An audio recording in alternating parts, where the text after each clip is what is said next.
Sur ce chantier de Dakar s'élèveront bientôt 2 immeubles d'habitation. Un emplacement de choix pour la classe moyenne émergente du Sénégal et qui symbolise bien l'approche d'un nouveau venu dans les investissements en Afrique de l'Ouest, la finance islamique. C'est en effet grâce à la Banque islamique du Sénégal et à la CID, la Société islamique de développement du secteur privé, que le promoteur Sénégindia a réussi à mettre sur pied cette opération immobilière. Cette banque a beaucoup apporté à la promotion de Sénégindia. Dans un premier temps, nous avons initié un projet ici, dans le site où nous sommes, au niveau des Almadies. 2 immeubles de 54 appartements, plus un clubhouse et 6 villas. 2 projets en agriculture, qui est la deuxième activité de Sénégindia, ont suivi. Puis ce dernier projet immobilier de 2 milliards 100 millions de francs CFA s'est concrétisé, ce qui n'était pas aussi évident. Sénégindia est une jeune société née en 2008. Pour le secteur bancaire traditionnel, elle constitue un risque. Mais avec la finance islamique, les démarches ont été facilitées. Tous les premiers engagements que nous avons eus la banque, c'est soldé dans un temps record. Pour des prêts d'une durée de 4 ans, nous avons pu solder quand même en moins de 2 ans, sur les 2 ou 3 premiers projets. Ce partenariat gagnant-gagnant est basé sur une forme de financement bien adaptée pour des sociétés qui ont besoin d'accompagnement. Tamoil Africa est l'un des établissements relais de la CID qui a ainsi pu jouer son rôle d'organisme prêteur. C'est une finance inclusive qui prend en compte les besoins du client, ses contraintes et qui considère le client comme un partenaire. Voilà. Nos interventions sont également adossées sur des actifs bien identifiés. Il ne s'agit pas de remettre un capital à un tiers partenaire et de le laisser gérer à sa guise. Donc nous sommes dans un partenariat qui prévoit qu'en situation de perte, nous assumions une partie de ces pertes si le partenaire n'a pas géré un bon père de famille. Ce qui fait la particularité de l'offre de la banque, c'est une double vocation de financement du secteur privé, mais aussi de l'État. Nous sommes généralement, nous sommes une banque de détail. Nous sommes une banque de détail, certes un peu tournée corporate, mais nos principaux clients, c'est les entreprises, c'est les particuliers, c'est les ONG, c'est les institutionnels et c'est l'État aussi.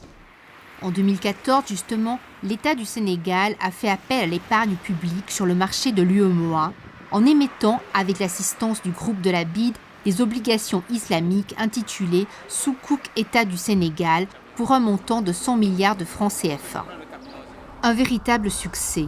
Il y a 2 ans, ces obligations ont été massivement souscrites. Pour les agences de notation, les investisseurs du Golfe sont très intéressés par le potentiel de croissance sénégalais. Ce sont des pays quand même très liquides, très riches, et de nombreuses institutions financières basées dans ces pays, pas toutes, mais n'acceptent de n'acheter que des produits de finance islamique, dont les soukouks.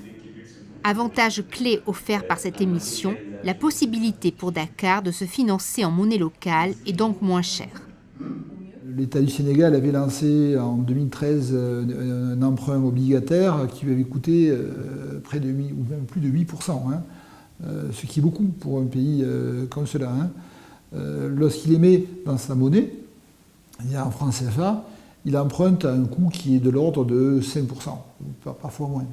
D'où l'intérêt d'émettre en monnaie locale, et les soukouks lui ont permis d'accéder à cette base d'investisseurs locaux, acceptant des emprunts locaux en devise locale, mais sous forme de financement islamique. Dans cette phase, pour les dirigeants de la CID, l'intégration régionale ouest-africaine au sein de l'UEMOA, ainsi que le partenariat avec les gouvernements, jouent un rôle déterminant.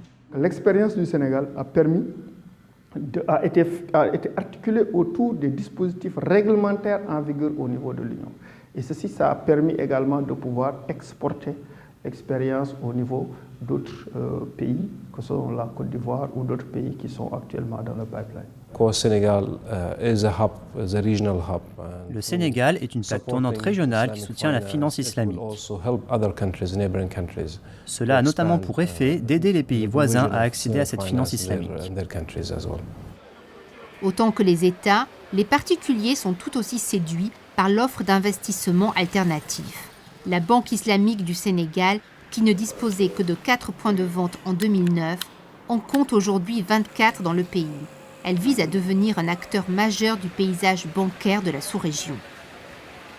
Nous sommes actuellement au Sénégal, en Mauritanie, en Guinée et au Niger. Et depuis un certain temps, donc, d'autres banques même qui n'étaient pas d'obédience de banque islamique pure ont demandé à obtenir des agréments pour avoir une activité de finance islamique, ce qu'on appelle les fenêtres islamiques. Parce que tout simplement, c'est une finance qui a fait ses preuves. Accompagnement et rémunération raisonnable de l'investissement apparaissent aujourd'hui comme les deux atouts clés du développement de la finance islamique au Sénégal, mais aussi dans les pays voisins. De nouvelles émissions de Sukuk sont attendues pour concrétiser cet engouement.